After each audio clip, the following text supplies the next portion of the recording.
What's up, everybody? Happy Tuesday. Hope all you're having a great day so far. Getting into this episode of GH, Sunny.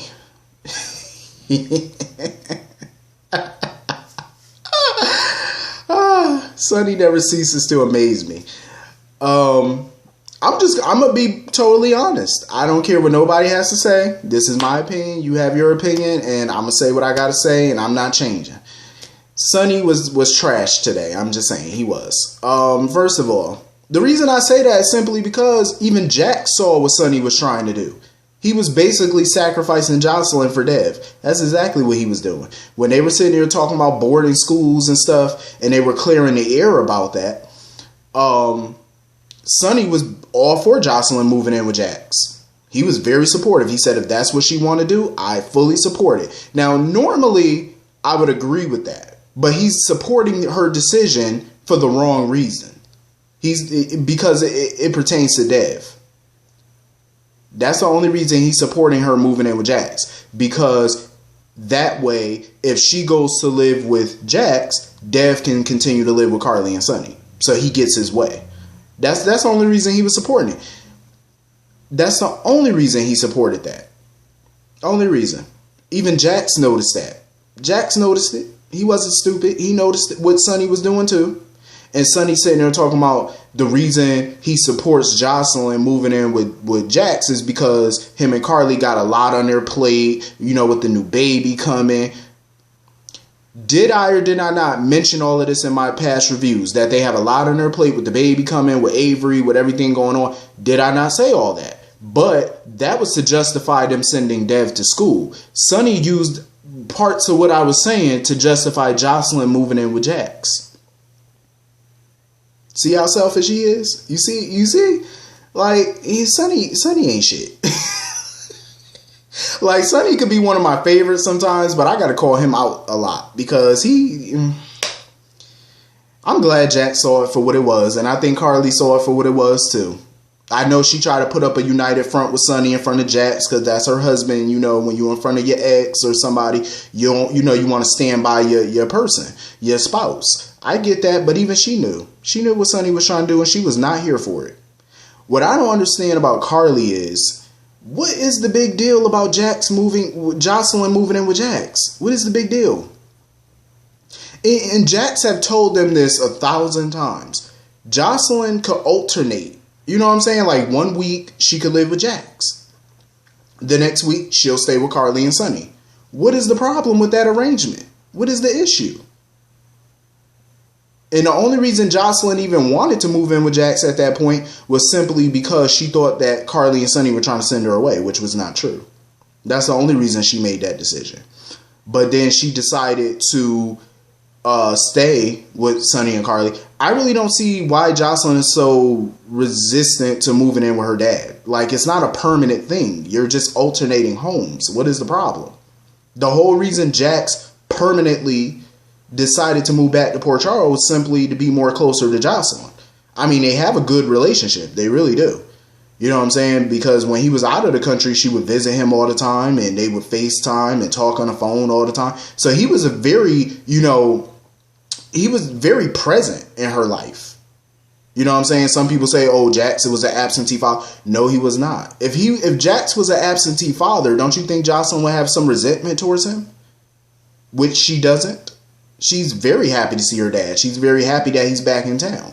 Most kids, when they have an absentee parent, look at Maxie. You see how cold she was towards Felicia for a long time when Felicia came back?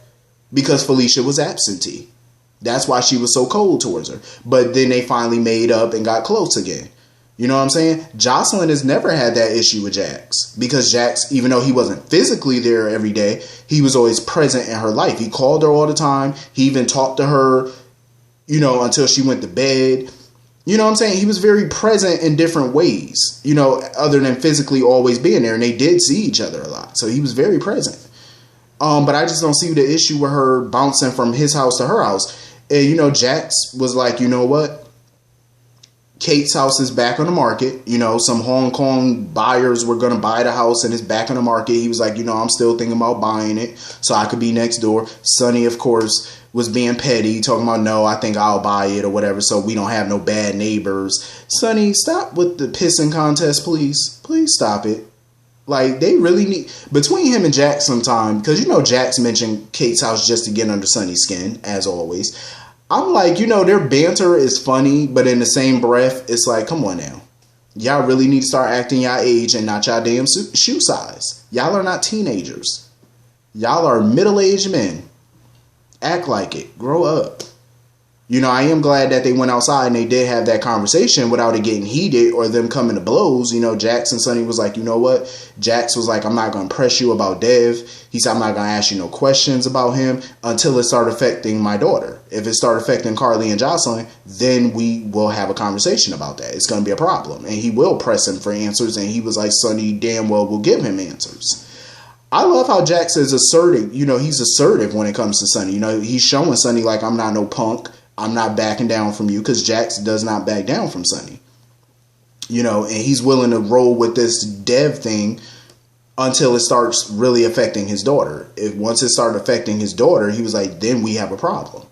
And I don't blame him. Jax has a right to know this boy, you know, that's going to be living in his home. But I can also understand why Carly and Sonny want to keep that to themselves, because it's not, you know, it's a lot of legal implications if that information were to come out. If the real information were to come out, Carly and him could be facing some serious immigration legal charges. Like, they could be facing a lot that can put them behind bars for a mighty long time. So I can understand why they want to keep that quiet. But knowing that Carly's involved, I doubt if Jax heard the full story, he would go to the authorities, because that would implicate Carly. It would implicate her. Hell, it could implicate Jason, because Jason knows the truth. You know what I'm saying? Anybody who knows about it can be implicated in this and be charged. Obstruction of justice charges, and those are serious charges. You know what I mean? So, I get it. But, you know, they talked to Jocelyn. They finally cleared the air with her and let her know that the boarding school stuff was not for her. It was for Dev. But Jocelyn made it clear. Dev is not her problem. You know what I mean? Dev is not the reason she's cutting school or she's upset or it's all about Oscar. It has nothing to do with Dev. You know, she even talked to Christina about it and, you know, about the possibility. She was really warming up to the idea of the possibility of her actually going to boarding school. And Christina, you know, she gave her some good advice. She told her, you know, at the end of the day, it's your decision. It's up to you. But she did tell her, if you did go to boarding school or away to school, you could escape the constant drama of Port Charles, which is true, because that's what Christina did when she left for a while. She escaped the drama. Even though she kind of found some drama of her own, it was nothing compared to the drama that she faces every day in that town. Shootings, bombings, kidnappings. You wouldn't have to deal with all that if you ain't lived there. You know what I'm saying? Like, so she did bring up some valid points.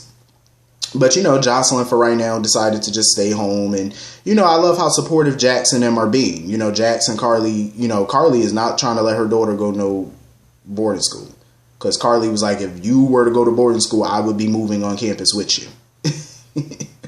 But, you know, Jax is, you know, they're all just being supportive. They're like, you know, if you want to go to boarding school or you want to talk about the possibility of you going to boarding school, he was like, you know what? It's all on the table. We're going to exhaust every option. You know, we can talk about it. Feel free. You know what I'm saying? Because they just want to make sure she's happy, she's comfortable, and they want to do what's best for her. So I respect that they have that open dialogue with her. You know what I'm saying? It's not a dictatorship. Because some parents, you know, if they want you to go to boarding school and the kid don't want to go, it's like, oh, no, you're going. You know, that's how some parents are. They'll be like, no, it's my way or the highway. You're going. End of discussion. See, Jax and Carly are not really like that. They're willing to talk to her about that. And I respect it. You know what I'm saying? They're willing to respect her position on things. Because a lot of parents wouldn't bother to talk to their kids about that. It's just, you know, you're going into discussion. So now Sonny and Carly now know that Dev went missing. Basically, you know, Jocelyn went to his room, saw his stuff was gone. And she deduced that he ran away. So now that's a new problem. Now, see, this is what I'm talking about. Sonny and Carly just, you know, it's too much for them to be dealing with all this nonsense. So anyway, moving on from that. Brad, he needs his ass whooped. I'm going to say that every time I see Brad. He need to beat down. I'm just sick of looking at his little troll face. I'm telling you, Perry Shin is a dope actor, but this Brad character is working my soul. I'm just saying, like he's working my nerves. He's just plucking my nerves every day that I see him. I just want to beat him down. For those of you who are a little, sensitive about things, again, I'm talking about the character, not the actor. Since some people don't know how to separate the two, I'm just saying, you know how some people are. But Lucas was particularly calm. He was pissed, when he found out about Wiley being snatched up by Shiloh, but he was calm. Brad was the one all panicky and worrying, and, Lucas was more calm because, his anger, you know what I'm saying? He was more angered than panicked, you know what I'm saying? Because he know that Shiloh thinks that Wiley's his son, so he's not going to hurt him. So they know that much. So that's why Lucas is not panicking. And he know that Shiloh's not going to get out of the country with that boy.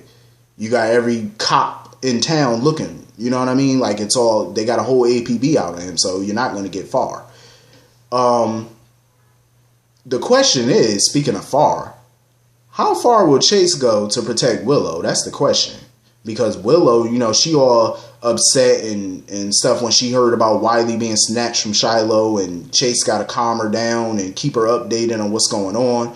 But you never know with Chase. Like, he's a good cop, but you never know if he's willing to cross that line for her, to make sure to stop Shiloh this time. Like, who knows? You can only be pushed so far before you just say fuck it and snap. I'm just saying, that's how some people are. I feel bad for Bobby, though. I do. I feel real bad for Bobby. They just put my poor Bobby through it. She a diabetic. She hyperglycemic right now. You know what I mean? Like, she just going through right now. And then she passing out on the side of the road and shit. I'm like, yeah, I just putting that woman through it. But I'm happy that Bobby getting some screen time, though. I'm happy about that. Like, she's in the mix. She's a part of the action again. I like it. Jason had to come talk to her, get some information from her real quick. Ain't it funny how Jason get to get some information first before the cops do?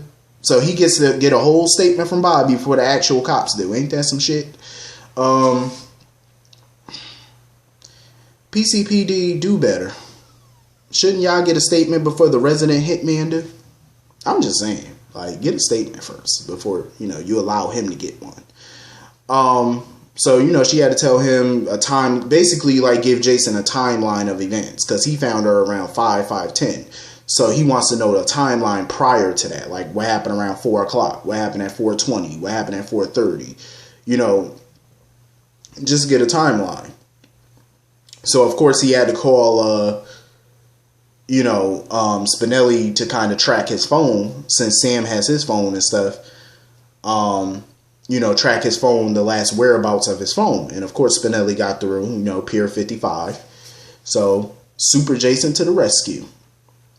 Spinelli wasn't with the shits today. I'm just saying, he really wasn't. Because you could tell when Maxie was talking to Spinelli, trying to get him to warm up to Peter, Spinelli wasn't trying to hear nothing she had to say. She was like, oh, I want Peter, to be a part of Georgie's life and stuff. And Spinelli wasn't trying to hear that.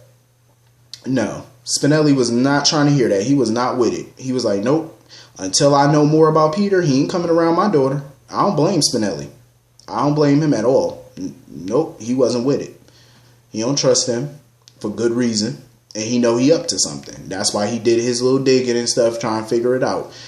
And Peter, little simple self, done went down to the ATM, to his bank. This fool done got, $35,000 in cash in the duffel bag for Shiloh. And Maxie, when she was on the phone with Georgie, she found the ATM receipt. She gonna question him about why he withdrew all that money. She gonna ask him, because when they were talking and stuff, she told Peter like she want him to be a part of James's life. She want him to be meet Georgie, but she told him like he need to get a home first, like an actual place, like an apartment or a house or something, because she wants him to have a place so that way when she brings the kids over, because Georgie is supposed to be coming this fall for an extended visit. So when she get the kids, she want to be able to bring them over to his place. Obviously you can't bring 2 children over when you live out of a hotel. That's just not going to work. But I'm pretty sure that Peter's not going to stick around Port Charles long enough to actually buy a place. I doubt it, So when Jason got to the pier and bumped into Dev and Shiloh and stuff, Dev and Wiley, Peter sitting there, listening in, stalking around the pier, listening to their conversation and stuff. Shiloh is just a loose cannon. Like, Shiloh is just all over the place. But I will say, as much as I rag on Sam about not defending herself and always being a damsel in distress, I will say she knows how to handle a situation with her brain. At least she's smart enough to know how to handle a situation without, if she can't physically get the upper hand on you, at least she mentally gets the upper hand on you. She was able to secure the release of Wiley and Dev because she made Shiloh realize, like, as long as you got her, Dev, and Wiley, there's no way you're going to make it out of Port Charles. They're going to hunt you down. That's kidnapping of a baby. That's kidnapping of minors. You know what I'm saying? You got a minor and a teenager. You got a baby and a teenager. That's, they're going to hunt you down relentlessly. So she convinced him to let Dev take Wiley off the boat. So that way they could get to Canada. She promised him that she'd steer the ship to Canada or whatever. But of course, Shiloh was like, nope, I don't need you. He was like, you do know my father used to own a yacht. He said, I'm pretty sure you used to be on that yacht a lot back in the day. And he was like, I know how to steer it. I know how to turn it on. He said, I know how to do everything. I know how to set the stuff. So he was like basically letting Sam know, I don't need you. So now she's really in dire straits at this point because he has a gun. She doesn't. I'm like, Sam, kick him in the balls one good time and just, you know what I'm saying? Like, Sam seems like she's a quick person. So the whole time he had that gun sitting on the table, I'm like, why not lunge at him? I'm pretty sure you could get him quicker than he could pick up that gun and aim it. Because number one, he got to be quick enough to pick that gun up. Two, he got to have it aimed at you. I don't think he could do all that in a quick enough time as if you were to run at him and kick his ass in the face. I'm just saying, you got to have your wits about you. Think. That's all you got to do. But, hopefully Jason could get to that boat before they turn that sumbitch on and drive it off. Hopefully he could do it before they turn that sucker on. I'm just saying. Better do something. Do it quick. But anyway, it was a pretty solid episode. Hit the comment section. Let me know what y'all thought about today's episode. I will see y'all all later. Hope you have a great day. Peace.